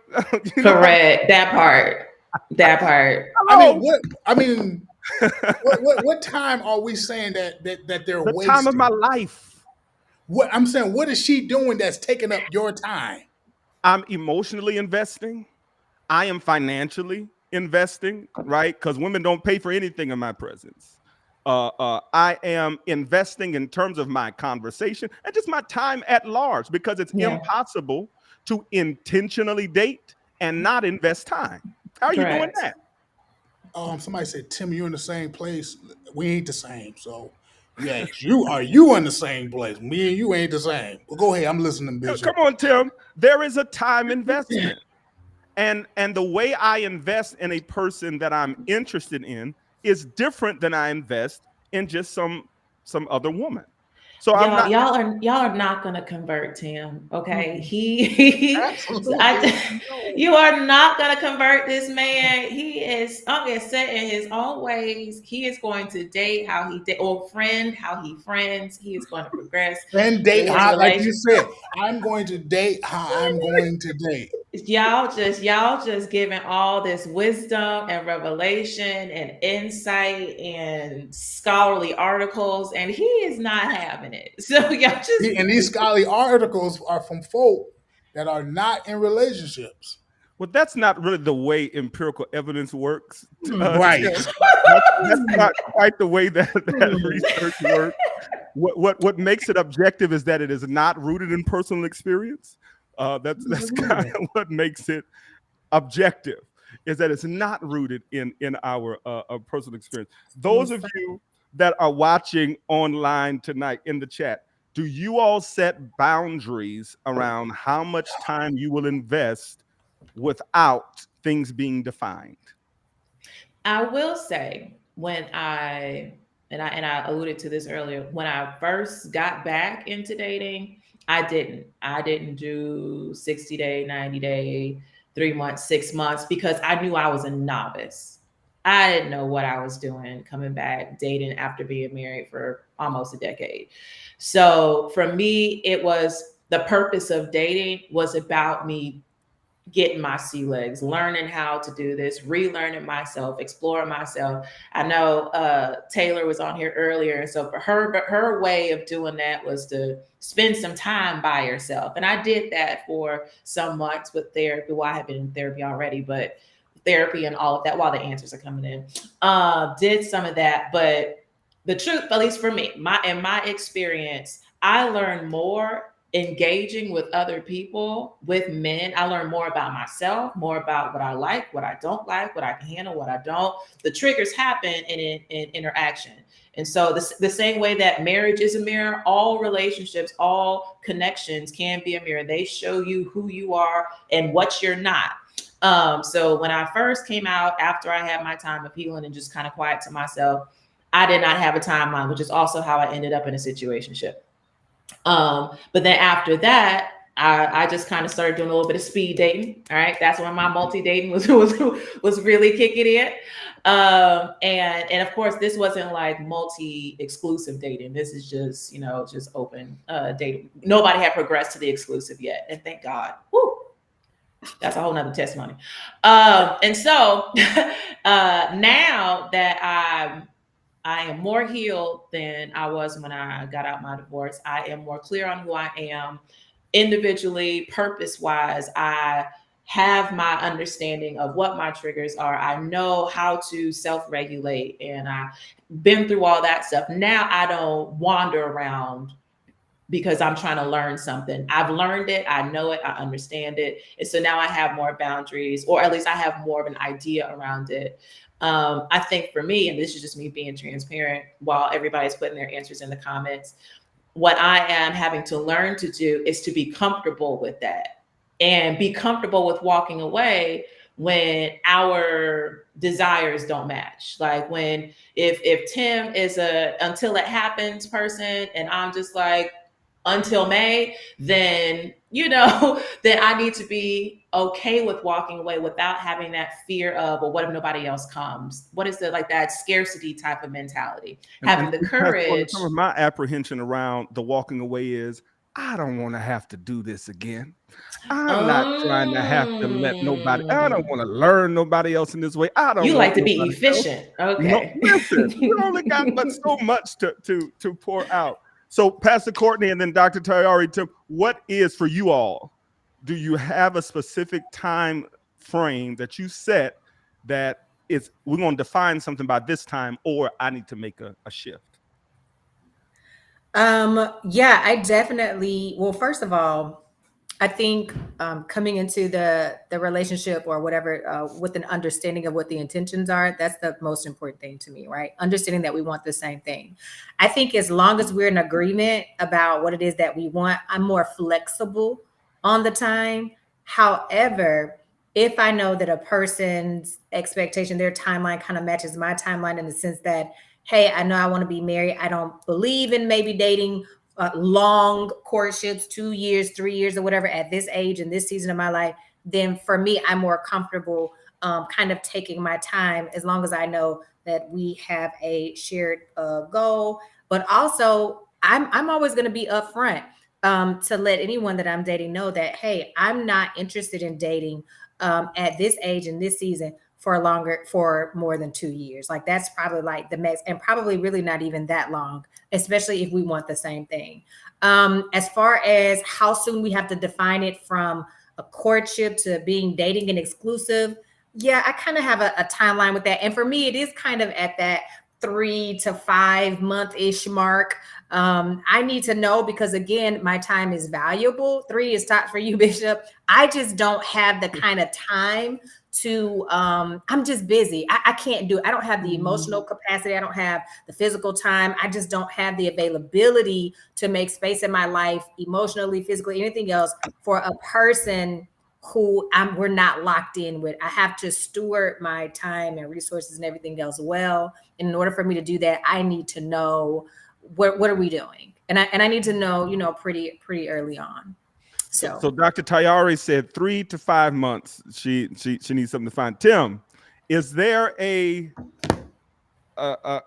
type of boundary around the time before things need to be defined, Tim? For you personally? You know what? I'm gonna just. What do y'all say? I'm gonna disagree with whatever. No. We don't want you to agree. We want to hear because Tim, you represent a type of person. Yeah, for sure. Right. So, is there for you personally a time frame that you set down? Well, I don't really have a specific time. I think we mutually will know when the time is right. I think we both come into agreement in knowing that this time is right. Okay. I don't want to say 2 months. Hey, watch this. We can say it's right in 2 months. We can say it's we right. We didn't say minimum. We're saying a maximum, Tim. Is there a maximum that is at this point it's too long? You just let Dr. T say 2 years and you didn't rebuke her. No. She didn't say 2 years. No. I did not say. She mentioned something close to 2 years. She was talking about 2 years of just being in a relationship without it progressing towards marriage. If I would have said that, you would have cut the whole live off. No. I wouldn't. I think that's normal. I mean, 2 years. Watch this. Let's say you date for 9 months, 12 months, and then you're engaged for 8 months, and then you got to get married. That's 2 years, Tim. So that's cool. 2 years. No. But that wasn't the question, Tim. Bishop, I'm with you. No, 2 years. That wasn't the question. We're saying to define it from being in an exclusive, intentional relationship. How long is too long? Okay. I think, and the reason I'm nailing Tim down is because I got an art with you, Tim, Pastor Courtney with you, and Jennifer ain't on tonight because last time y'all tried to nail me. The last time y'all had these people in the chat thinking I was a player. Tim got we still ain't got no clarity on that. I'm gonna give y'all clarity tonight. Go ahead, Tim. I'll say committed if everything in the first. I can't believe I'm saying this. I'm going against my own will. I'll say in the first 4 months, if it's solid, if it's strong, if certain things, if certain somebody begin screen recording. Tim is giving a definition. Don't screen record this because I don't want y'all to replay this because I might recant next week. But I would say 4 months. If it's strong, if it's solid, if we have likeness and compatibilities, 4 months, I'm cool. Bishop, you don't believe me. Courtney probably don't believe me. I'm sorry, Dr. Courtney, Dr. T probably don't believe me. But I can really get married in 6 months. I believe that. I believe it is possible. I don't believe. Dr. T, you turn your head on me? You know what? See, as soon as I'm going to be transparent and open, you know what? I'm going back to 5 years. I'm done. There he goes. No, All right. take me back to 2 years. I'm Tim done. said 4 months. Dr. Tayari said 3 to 6. Pastor Courtney, what do you say? 3 to 5, Bishop. 3 to 5. I'm sorry. Yeah, my maximum is, and I've tried longer, obviously, and I've tried shorter, and it hasn't been good for me. So my maximum is 6 months. If we get to the point at we've been talking, getting to know each other, and no decision has been made, like that's when I'm checking out. Now, I will say, as far as the length of dating, I prefer to date for a minimum of 12 months. Now, the Lord just may move on my heart. The Lord may just move on my heart and expedite his plans. What you mean by dating? You're talking about an exclusive relationship, right? An exclusive relationship before engagement. God bless. There we go. So there is like, 3, like, again, the 6 months is the max. My preference, like, because I also am very efficient, Bishop. I'm like, we would know. Like, and also my brothers are just like, listen, we know. We do. And if he says that he doesn't, move along, because you don't want him leading your household anyway. So that's my brothers talking. Mm-hmm. So the 3 to 6 months is we trying it out. We trying to see if this is going to be a thing or not. If it becomes a thing, I'll probably give it 6 to 12 months. And like, as far as like dating is concerned, because I did the Speedy Gonzalez route the last time, and it did not bode well. Come on. I mean, mind you, 6 months of dating ended up in 10 years of marriage. So, I mean, it's not a bad gamble, but it was a trip. So this time around, I do want to invest more time. I want to see him in all seasons. I want to be able to say, like, okay, I know what you're like when you're depressed. I know what you're like when you're angry. I know what you're like when you have money. I know what it's like when you short. I need to see how you engage in different audiences, different environments. And sometimes that part does take time. But by the time we get there, like, I've already been like, all right, like you got something. Like, you have all the basics, the bones of what it is that I desire for my husband to possess. So let's see where this goes. And that's where that time, the 6 to 12 months in actual dating starts. Hey, Bishop, before you say something, and I don't mean you could take the sound bite and put it on the internet tomorrow, because I'm gonna say it with my chest out. When I am in a committed relationship that's headed towards marriage, say we got a date, we getting married August the 19th, 2025. In June, July, I'm shacking. Okay, Tim, that'll be another conversation. I'm just telling you now. I am telling you now that I am shacking for 2 months. Let me interpret Tim's tongues for all of the women. I'm telling you that now. Are watching tonight. It ain't got to do with sex. What has it got to do with, Tim? Because you are not going, whatever you're going to think you're going to learn in them 2 months, you are not going to learn in those 2 months of living with anybody. When see, for those that have not been married, I understand we got so many singles counseling married folk. I'm confused on how they do it. But there's another side that you don't see until you actually say, I do. And I need to be in the same environment with my fiance that I say I am going to marry. Now, listen to what you just said, Tim. You just said that there is a certain side that you don't see until you say, I do. Right. So what are you expecting to learn shacking up before you said, I do? Exactly. So thanks to God, y'all don't let them encourage y'all. No. I'm clear. There's patterns, the way you move. Because here's the thing in relationship that we don't talk about is knowing how to get over being mad. See, it's easy for me to have a conversation with you on the phone. I ain't got to live with you to learn that. Yeah. Because what you going to do, go in the other room, or you going to leave and don't come back? No. But you're going to have arguments before you get engaged. You're going to have arguments while you date. So you're going to learn how to navigate those conversations, what their apology style is, how it is that, like, all that stuff should be worked out before the ring gets put on the finger. Yeah, absolutely. And this whole idea of us in the pre-marriage stage trying to guarantee that there will be no hiccups in your marriage, that is rooted in fear. That is rooted in unresolved past negative experiences in relationships. The reality is, marriage will always be you taking a chance. Always. I don't care Love how is a much risk. work you have done to try to mitigate, right? And the more self-aware, I think you are safer becoming more self-aware than saying you need 2 months of shacking so you can become more them aware if you're going to mitigate the possibility of marital demise. For me, is it a 3 sin? months. Bishop, is it a sin that I shack? Tim, we're going to have a different conversation.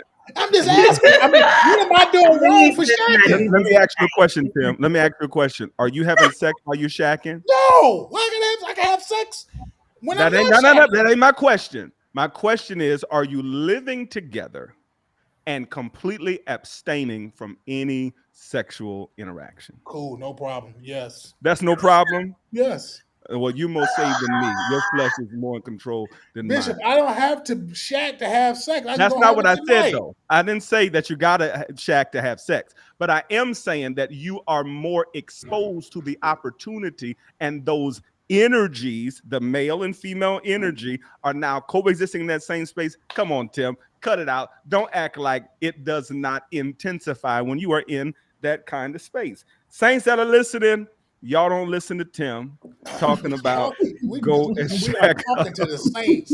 God, so say that are on. There were a couple of good questions. Again, for me, 3 months. I may push it to 4 only if in a conversation we both say, hey, we got some doors we need to close to ensure the safety of this relationship. Then I may give 1 extra month for that. But no, I'm not playing these games that these folks on this side of divorce. Y'all folks in the single, y'all have mastered playing games with people. And it be saved ones, it be the ones speaking in tongues, it's ones that should know better. It's those that have clinical awareness, personal awareness. Y'all got to get delivered in the church single streets from playing games with people in the name of we gotta build a friendship. Miss me with your building of friendships. In the chat, y'all tell us what your time limit is. How long is too long? The How people that say they're not listening to me, we all Good. let's go to their pages, and I can understand why they don't. Oh Lord. Tim, have you Okay. considered how people change? People are going to change over time regardless. Like no matter how much dating time you have, once you get into a marriage, if you've been married for any length of time, no, Pastor Courtney has shared she was married for 10 years. I was married for 15. Tim, I don't know how long you were married or Bishop, but 7. what I do, 7, but I do know that people, they change. And so there is, as Bishop was saying to his point earlier, there's no way to mitigate how people are going to respond to things going forward. You only, sometimes it is how it is initially, but after a while, people change. Their response might change. You're right. Overseer Burton asked a good question in the comments. She said, how do you know when a guy, she made it about a guy, but I'm going to say both men and women, how do you know when a person is dragging it out? They're avoiding defining it, but they don't want to let you go. Because see, a lot of times when you have found some sense of solace, comfort, need, benefit in that person, you don't want to define it, but you also don't want to release them. So when they try to, and I'm sure some of you all that are in the chat that have been in these situationships, you probably tried to break it and say, hey, I'm not a situationship person, but you kept on getting pulled back in with the promise of, hey, just wait, you don't put no pressure, right? So how do we know, Tim, Pastor Courtney, Dr. Tayari, how do we know when it's just somebody dragging it out? Tim, you start, Tim. How do we know that? I'll let Pastor Courtney start. Because I can't win with the prayer warriors on the night. Not a prayer warrior. Not a prayer warrior. Okay, we're all prayer warriors tonight. This is a spiritual relationship conversation. So go ahead, Pastor Courtney. So how can you know when they're dragging their feet? There are a couple of things that you can look for. One is, well, I'll start it with this. It was something that Taylor had mentioned earlier. It starts with you knowing what it is that you are comfortable with.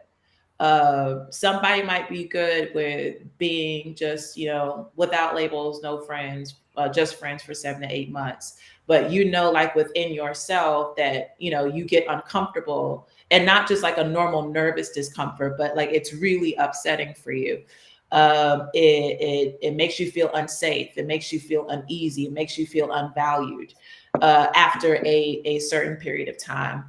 That is when you know to walk away, because that particular especially if you've done the work to heal yourself, to learn about yourself, and you know what it is that you want, what you need, what you desire, then the moment that you set up your boundary and you say, all right, this is what I'm comfortable with, you could do like Bishop, maybe have a conversation, see if it's worth extending it a month or two, but you don't want to continue to extend that grace, because ultimately sometimes what happens is what we end up doing is we don't properly assess the gap between what our desire is and what their current performance is. So we're, especially if you are an empath like me, and I know this from experience, that's why I can say it like this.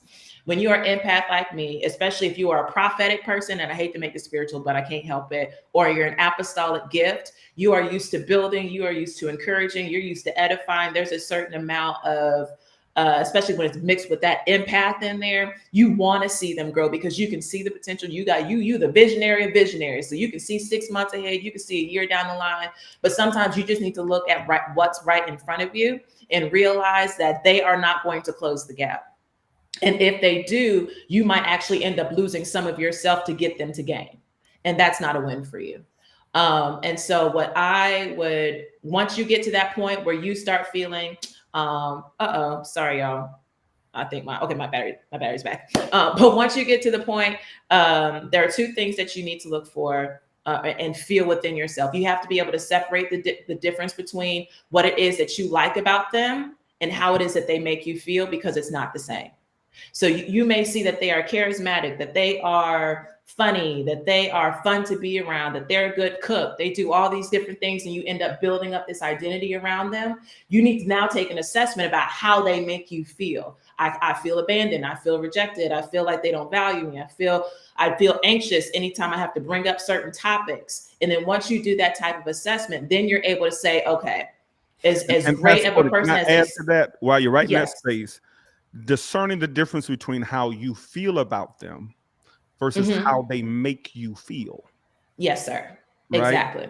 Right. To ensure that you're not projecting your own ideas and a model we've created mentally in our mind, and we develop feelings based on that are not coming out of our actual experience of the person. Correct. Because sometimes the dragging that's happening is based upon how you feel about them.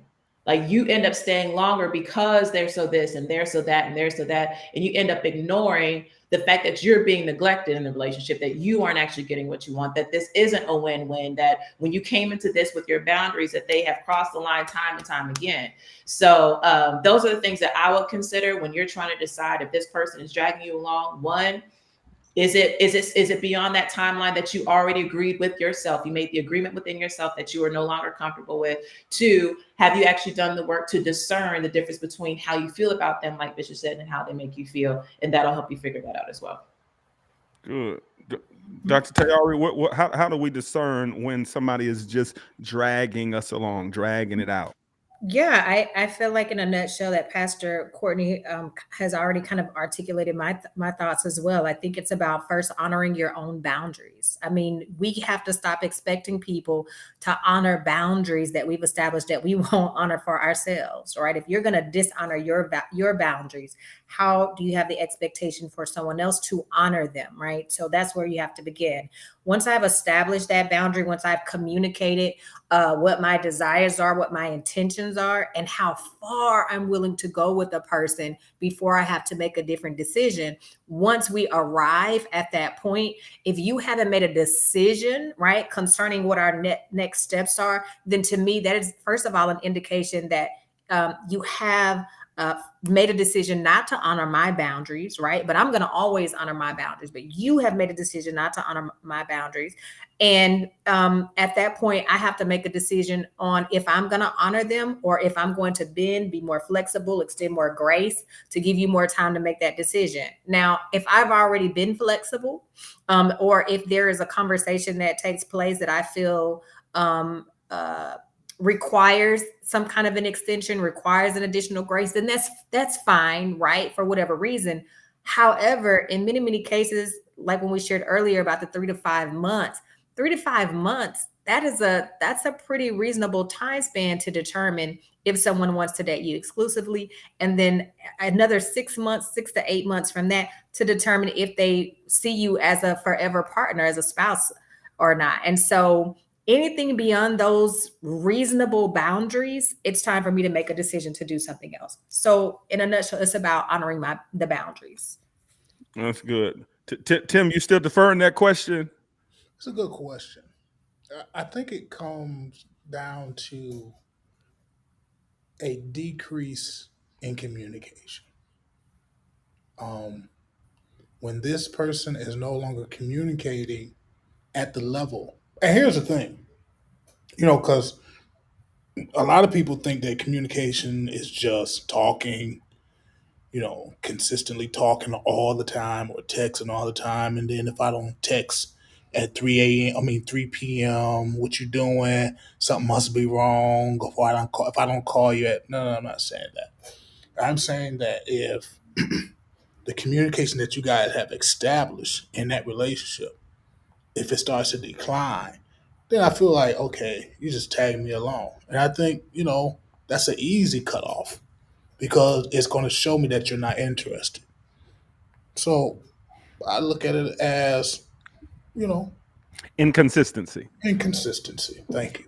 So I would say, number one, where there is either an unwillingness or an inability to bring definition, whether it's definition to what the relationship is, or if it's definition to what they need for them to define the relationship, right? Because if a person is unwilling to define it and you ask them why, what are you looking for? And it's just they waiting for a certain feeling, or they'll just know when they know all of that, they are dragging you along, whether it's with the intent to deceive you or whether they have simply deceived themselves about how ready they really are and how present they really are. So number one, an unwillingness or an inability to define things. Number two, a lack of intentionality on their part. You're making all of the intentional effort. You're the one doing all of the planning. You're the one that's doing all of the conversation curating around these, intentional conversations and topics. They are dragging you on. Or number three, when you attempt to assert your boundary, they try to talk you out of it, but they want the benefit that should only come behind that boundary. They are playing with you and they are dragging you on, and you need to tell them goodbye. Chuck the deuces. If you're just hopping on, tonight we talked about healthy boundaries and whether or not you need to cut them off. Now, I'm with Taylor on sometimes you got to detox from the opposite sex energy. Ladies, I want to give all the ladies a challenge tonight. Your male friends that you are convinced are strictly platonic. Have y'all seen those videos on TikTok where the guy's there with his phone and he asks, the girls, you got a male best friend, and they say yes. And you ever tried anything? They say no, and they said call them, and then invite them to cross a boundary. You don't have to be sexual boundary. Invite them. Tell them you want to go on a date with them. Tell them you're interested in them. See if they are open, or are they just really your friend, or have they been in waiting? Tim, why are you looking like that, Tim? That's good. Amen. Listen, we just pinned our YouTube at the bottom. Go and subscribe to the new YouTube channel. Go and subscribe to the new YouTube channel. Some of the content will begin becoming exclusively available there on YouTube. Everybody, go and take the attachment quiz at personaldevelopmentschool.com. Personaldevelopmentschool.com. And when you take it, don't lie on it. right? Don't, because sometimes we be trying to trick the quiz because we don't want a certain outcome. Tell your truth of where you presently are and not how you know you should be. Honestly, take that quiz, and we're gonna pray that Tim takes that quiz tonight. We kind of y'all tried to nail me last time, but Tim showed us tonight that. But I got Bishop. I got a question. Because I think it was what was it, Dr. T, Dr. Court, maybe 2-3 shows ago. I was asking you, was your DMs open? Take my glasses off so I can be a little more take a little more serious. You never brought.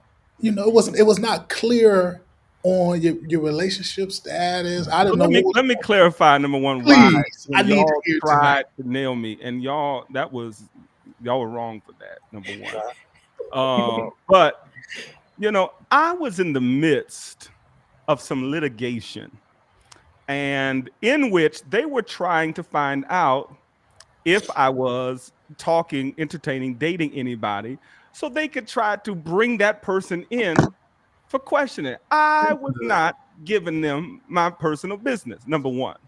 And then number two, at that time that y'all asked that, I was just coming out of something and was not trying to get into those kinds of conversations. And so while Tim tried to invite me to have a seat in his boat, I'm not in your boat, Tim.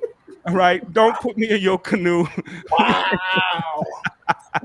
Wow. Tim talking about I'm out here multi-dating. I'm out here playing games with people. I never said yes, you did, Tim. Do you know in the chat in that last conversation, you, Pastor Courtney, and Jennifer, y'all had the people in the chat talking about, Bishop out here playing. Bishop is a player. He multi-dating. Y'all had Bishop, they know that you are a man of integrity. They know that you are not out here playing these games. Hey, These Pastor people Courtney. Yes, hey, sir. Pastor Courtney, can you ask Bishop Sinegal, because he has not answered yet, is he dating or is what he got going on? If his DMs are open, DMs are open, we can go. I see y'all next week, next Tuesday. We live. Last time, see Bishop, he don't need his DMs open because when he sets his sights on you, correct me if I'm wrong, Bishop. You are correct. When he sets his sights on somebody, he knows exactly how to get it, when to get it, what to say, whenever it is that he's ready. That's just what I gathered from those. I listen, Bishop. I am. Thank you, Pastor Courtney. I'm a very direct communicator. I don't leave anything to chance. I don't need no woman chasing after me. Now, you just click a couple of likes on a picture of you trying to get my attention. That's all. That's it. Now, Tim, to your question, am I in a relationship? Is that your question, Tim? Come on, there we go. No, I'm not. But you are talking to no. So you're free. So your DMs are open. Well, see, I don't want a whole bunch of DMs coming over this way from the women of God. Now, that's fair. Overseer Burton said Bishop has a type 2. Y'all think I got a certain type. Y'all be projecting them types onto me. I have a type, but it is not what you all think. Maybe that's what we'll talk about next time. So you said a certain one really have to be up to your caliber to slide into the DM. That's what you're saying. I'm saying if she waves and I'm interested, I will slide into her DMs. Wow. Yeah. Well, ladies, y'all heard talk it tonight. Bishop. All right. Get the waving. Just wave. Get the waving. If you can't say a word. Wave my hand, and then my personal interest filter, Anitra Llewellyn Scott. You all see her there in the chat. She will take all persons into consideration on my behalf and keep me from finding myself in any folly or foolery. Somebody says she's on the line. Now, are y'all listening? Armilla, what you talking about? Ain't no she. Glory to God. All right. She's on the live. All right, y'all. We're going to get off before it gets too late and Tim Amen. gets started. If you haven't already, please go and subscribe to our YouTube. Follow everybody on Instagram and on Facebook. Dr. Tayari on Instagram. Tell us your Instagram. This is Tayari. All right. This is Tayari. Pastor Courtney. Yep. I am Courtney Martin. And then Tim. If y'all haven't gone and watched Tim's documentary that he released. Bishop, you ain't never really give me no feedback. You've been there the whole time. But Tim, you know, I've been in the midst of some conflict. I got a whole bunch of pots on the stove right now, Tim. But you do. But I'm coming. I'm coming. You a pass. Y'all go check his documentary out. Tim, how can we find you online? My name is the same, I think, everywhere. Instagram, Facebook, TikTok. Yes, sir. I'm on Snapchat too. What you doing on Snapchat? Because what I heard about Snapchat, what you doing with Snapchat? Tim? Snapchat is the devil, but I'm everywhere though. My name don't change. Overseer Burton says, "Stay with the Lord, Bishop." No, what I want from a woman, God can't give me. Praise God. The Lord bless. Hallelujah. Glory to his high name. He got his wife. Right? I'm gonna have mine. All right, y'all. Love y'all to life. We appreciate y'all hopping on. And the singles bishop. Prophet Foster, the Lord bless you all. Until next time, y'all date like y'all are saved and like y'all love the Lord.